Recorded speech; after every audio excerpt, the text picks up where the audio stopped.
നമസ്കാരം. ഇന്ത്യൻ ചരിത്രത്തിലെ വളരെ നിർണായകമായ ഏകദേശം 500 വർഷങ്ങളിലൂടെ നമുക്ക് ഒരുമിച്ച് ഒരു യാത്ര പോയാലോ? നമ്മളിന്ന് ഡൽഹി സുൽത്താനേറ്റിന്റെ തുടക്കം മുതൽ മുഗൾ സാമ്രാജ്യത്തിന്റെ പ്രതാപവും പതനവും വരെ എല്ലാം പെട്ടെന്നൊന്ന് ഓടിച്ചു നോക്കാൻ പോവാണ്. അപ്പൊ നമുക്ക് നേരെ വിഷയത്തിലേക്ക് കടക്കാം. ഓക്കെ, അപ്പോൾ ഇതാണ് നമ്മുടെ ടൈം ലൈൻ. ഏകദേശം 1206-ൽ ഡൽഹി സുൽത്താനേറ്റ് സ്ഥാപിക്കുന്നിടത്ത് നിന്നാണ് നമ്മൾ തുടങ്ങുന്നത്. പിന്നെ നേരെ 1526-ലേക്ക് വരും. അപ്പോഴാണ് മുഗൾ സാമ്രാജ്യം ഉദിച്ചുയരുന്നത്. ഒടുവിൽ 1707-ൽ ഔറംഗസീബിന്റെ ഭരണത്തിന്റെ അവസാനത്തോടെ ആ വലിയൊരു യുഗത്തിന് തിരശ്ശീല വീഴുന്നതും നമ്മൾ കാണും. ഈ 5 നൂറ്റാണ്ടുകൾ അതാണ് നമ്മളിന്ന് പരിശോധിക്കുന്നത്. ശരി, അപ്പോ ഇതെല്ലാം എങ്ങനെയാണ് തുടങ്ങിയത്?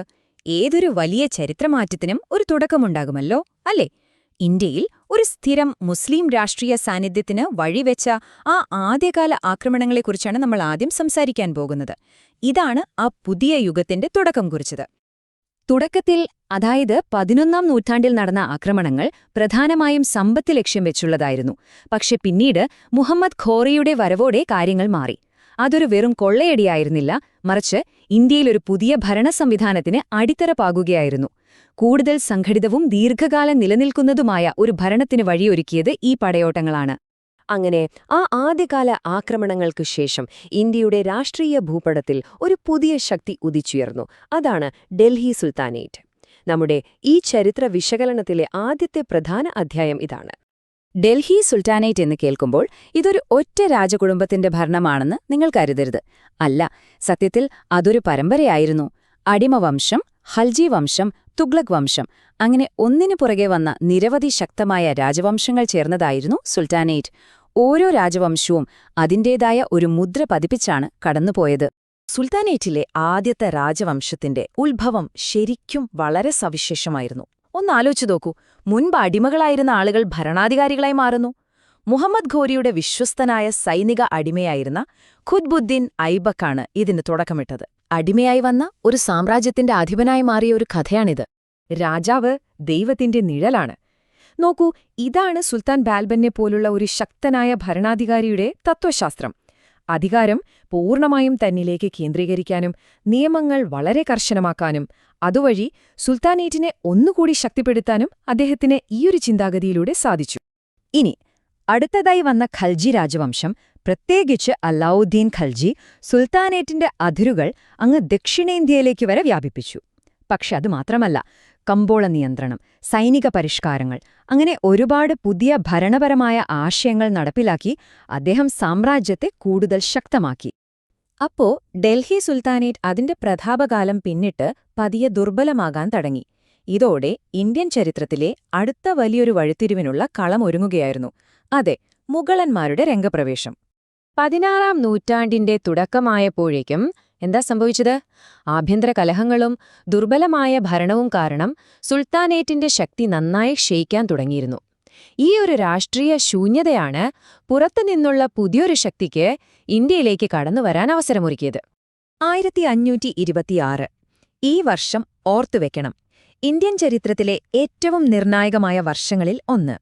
ഇന്ത്യയുടെ ഭാവി തന്നെ മാറ്റിമറിച്ച ഒരു സംഭവം നടന്നത് ഈ വർഷമാണ്. ഒന്നാം പാനിപ്പത് യുദ്ധം. ഇതൊരു സാധാരണ യുദ്ധമായിരുന്നില്ല. ഒരു സാമ്രാജ്യത്തിന്റെ അന്ത്യവും മറ്റൊന്നിന്റെ ഉദയവുമായിരുന്നു അത്. ബാബറിന്റെ നേതൃത്വത്തിലുള്ള മുഗൾ സൈന്യം ഡൽഹി സുൽത്താനെ പരാജയപ്പെടുത്തി. അതോടെ സുൽത്താനേറ്റ് ഭരണത്തിന് അവസാനമാവുകയും ഇന്ത്യയിൽ മുഗൾ യുഗത്തിന് തുടക്കമാവുകയും ചെയ്തു. ഇനി നമ്മൾ കടക്കുന്നത് ഇന്ത്യൻ ചരിത്രത്തിലെ ഒരു സുവർണ കാലഘട്ടം എന്ന് പലരും വിശേഷിപ്പിക്കുന്ന മുഗൾ സാമ്രാജ്യത്തിലേക്കാണ്. കലയിലും വാസ്തുവിദ്യയിലും ഭരണത്തിലും അവർ എങ്ങനെയാണ് ആ ഉന്നതിയിലെത്തിയതെന്ന് നമുക്കൊന്ന് നോക്കാം. മുഗൾ സാമ്രാജ്യത്തിന് അതിന്റെ തനതായ രൂപവും ബഹുമുഖ സ്വഭാവവും നൽകിയതിൽ ഏറ്റവും പ്രധാനപ്പെട്ട വ്യക്തി ഒരുപക്ഷെ അക്ബർ ചക്രവർത്തിയായിരിക്കും. അദ്ദേഹത്തിന്റെ മതസഹിഷ്ണുതാ നയങ്ങളും ഭൂനികുതി പരിഷ്കാരങ്ങളും ഭരണപരമായ കഴിവുകളും സാമ്രാജ്യത്തെ ശരിക്കും ഒരു പുതിയ തലത്തിലേക്ക് ഉയർത്തി. അപ്പോ നമ്മൾ മനസ്സിലാക്കേണ്ട ഒരു കാര്യമുണ്ട്. മുഗൾ കാലഘട്ടം എന്നത് വെറും സൈനിക ശക്തിയിൽ മാത്രം ഒതുങ്ങിയിരുന്നില്ല. ഷാജഹാന്റെ കാലഘട്ടം നോക്കൂ. താജ്മഹൽ പോലുള്ള അവിശ്വസനീയമായ നിർമ്മിതികളിലൂടെ വാസ്തുവിദ്യ അതിന്റെ ഏറ്റവും വലിയ ഉന്നതിയിലെത്തി. ഇതൊരു വലിയ സാംസ്കാരിക മുന്നേറ്റത്തിന്റെ പ്രതീകം കൂടിയായിരുന്നു. സാമ്രാജ്യം അതിന്റെ ഏറ്റവും വലിയ വിസ്തൃതിയിലെത്തിയത് ഔറംഗസീബിന്റെ കാലത്താണ്. ഇന്ത്യൻ ഉപഭൂഖണ്ഡം ഏതാണ്ടും മുഴുവനായും അദ്ദേഹത്തിന്റെ കീഴിലായി. പക്ഷേ ഒരു വിരോധാഭാസം എന്താണെന്ന് വെച്ചാൽ അദ്ദേഹത്തിന്റെ കടുത്ത നയങ്ങളും നീണ്ടുനിന്ന യുദ്ധങ്ങളും സാമ്രാജ്യത്തിന്റെ തകർച്ചയുടെ വിത്തുകൾ പാകുക കൂടിയായിരുന്നു. ഇത്രയും പ്രതാപത്തിൽ അതിന്റെ ഏറ്റവും വലിയ വിസ്തൃതിയിൽ നിന്നൊരു സാമ്രാജ്യം പിന്നെങ്ങനെയാണ് തകരാൻ തുടങ്ങിയത്? നമുക്ക് നോക്കാം. നോക്കൂ, മുഗൾ സാമ്രാജ്യത്തിന്റെ തകർച്ചയ്ക്ക് ഒരൊറ്റ കാരണമല്ല ഉണ്ടായിരുന്നത്. അതൊരു ശൃംഖല പോലെയായിരുന്നു. ഔറംഗസീബിന്റെ ചെലവേറിയ യുദ്ധങ്ങൾ ഖജനാവ് കാലിയാക്കി. അദ്ദേഹത്തിന് ശേഷം വന്ന ഭരണാധികാരികൾ ദുർബലരായിരുന്നു. ഇതിനിടയിൽ നാദിർ ഷായെപ്പോലുള്ളവരുടെ ആക്രമണങ്ങൾ ഡൽഹിയെ തകർത്തു. അതോടൊപ്പം പല പ്രാദേശിക ശക്തികളും സ്വതന്ത്രമായി പ്രവർത്തിക്കാൻ തുടങ്ങി. ഇതെല്ലാം ചേർന്നാണ് ആ വലിയ സാമ്രാജ്യത്തിന്റെ ശിഥിലീകരണത്തിലേക്ക് നയിച്ചത്. അങ്ങനെ നമ്മുടെ 500 വർഷത്തെ ചരിത്രയാത്ര ഇവിടെ അവസാനിക്കുകയാണ്.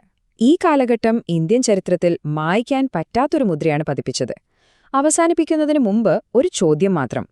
ഈ സാമ്രാജ്യങ്ങളുടെ ഭരണപരവും സാംസ്കാരികവും നിയമപരവുമായ പൈതൃകം ഇന്നത്തെ നമ്മുടെ ദക്ഷിണേഷ്യയിൽ എങ്ങനെയാണ് പ്രതിധ്വനിക്കുന്നത് എന്ന് നിങ്ങൾ എപ്പോഴെങ്കിലും ചിന്തിച്ചിട്ടുണ്ടോ? നിങ്ങളുടെ അഭിപ്രായങ്ങൾ അറിയാൻ താൽപ്പര്യമുണ്ട്. നന്ദി.